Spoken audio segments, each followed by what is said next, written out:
पश्चिम बंगाल विधानसभा चुनाव से ठीक पहले सियासी हलचल काफी तेज हुई है। टीएमसी प्रमुख और मुख्यमंत्री ममता बनर्जी ने पार्टी का घोषणा पत्र जारी करते हुए केंद्र सरकार पर आरोप लगाए, गंभीर आरोप लगाए और साफ कहा कि बंगाल पर कब्जा करने की साजिशें हो रही हैं।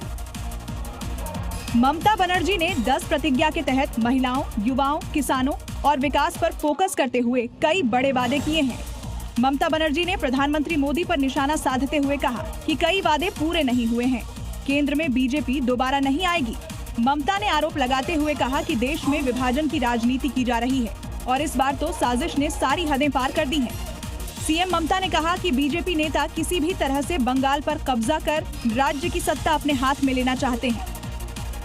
अब बंगाल में चुनाव की तारीखों का ऐलान हो चुका है, जो जाहिर है कि जुबानी जंग अब और ज्यादा तेज होगी। ऐसे में बीजेपी ने एक बार फिर से शुभेंदु अधिकारी और ममता बनर्जी दोनों आमने सामने नजर आ रहे हैं। बीजेपी वर्सेस टीएमसी की ये जंग देखी जा रही है। शुभेंदु अधिकारी नंदीग्राम के पूर्वी मेदिनीपुर पहुंचे थे, जहां उन्होंने एक बार फिर से ममता बनर्जी को घेरा और कहा कि पिछले 15 साल में ममता बनर्जी ने राज्य को बर्बाद कर दिया है। शुभेंदु अधिकारी ने आरोप लगाते हुए कहा कि 19,000 स्कूल बंद हो गए हैं, 6,088 इंडस्ट्री बंद पड़ी है और 2.15 करोड़ पढ़े लिखे युवा बेरोजगार घूम रहे हैं। पश्चिमी एशिया में चल रहे घमासान के बीच प्रधानमंत्री नरेंद्र मोदी ने बहरीन के राजा हमद बिन ईसा अल खलीफा के साथ फोन पर बात की। उन्होंने इस दौरान बहरीन की जनता को ईद उल फितर की शुभकामनाएं भी दी। साथ ही पश्चिम एशिया में चल रहे तनाव को लेकर चिंता जताई और शांति कायम करने पर बल दिया। पीएम ने अपनी मुलाकात के दौरान मौजूदा हालात पर चर्चा की, साथ ही ऊर्जा और सिविल इंफ्रास्ट्रक्चर पर हुए हमले की निंदा की। पीएम मोदी ने समुद्री रास्तों के खुला और सुरक्षित रखने का महत्व दोहराया। बता दें कि इससे पहले दोनों दिग्गजों के बीच 2 मार्च को भी बात हुई थी। तो तेल अवीव के ऊपर मिसाइल्स देखी गई हैं। तेल अवीव में बजे हैं लगातार सायरन। हवाई हमलों के बाद से सायरन बज रहे हैं। तेल अवीव में ईरानी मिसाइलों को देखा गया है।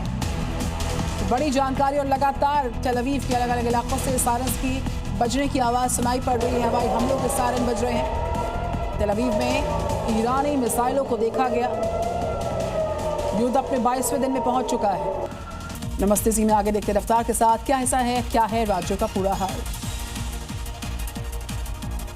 बिहार के सीवान में गैस सिलेंडर के लिए लंबी लाइनों में लोग दिखाई दिए। वितरण के समय पर बवाल मचा, हाथापाई हुई। अफरा तफरी के बीच में पुलिस मौके पर पहुंची और हालात को जैसे तैसे काबू में किया।